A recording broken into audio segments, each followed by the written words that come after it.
Tara guys, papakita ko naman sa inyo kung paano magluto ng adobong pugita na may Sprite. Kasi diba dati guys ang niluto natin yung puset. So itatry naman natin to ngayon si pugita.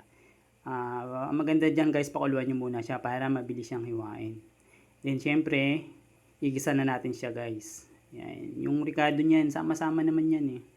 Sibuyas, kamatis, luya, bawang, siling green, siling pula. Mekos-mekos lang natin yan guys. Lutuin lang natin yung ricado.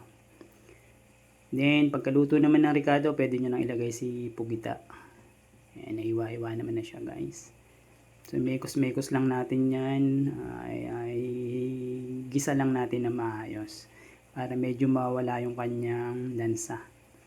Ayan guys, pagkagisa natin guys, ilagay na natin si Sprite. Para lumambot. Actually guys, maliit lang naman yan. Wala pa yan 1 kilo. So malambot lang siya.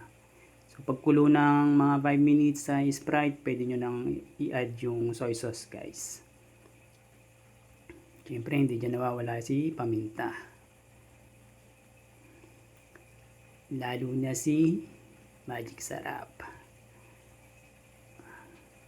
Tansyahin nyo lang guys yung mga ricado. Ako kasi hindi ko na sinusukat. So, tikim lang. Pagka sakto na sa panlasa nyo, okay na yan. Tapos, add nyo na rin ang ating sugar. Lagyan ko na rin ng paprika.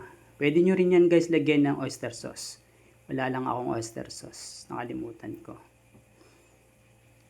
Bus na pala yung oyster sauce ko.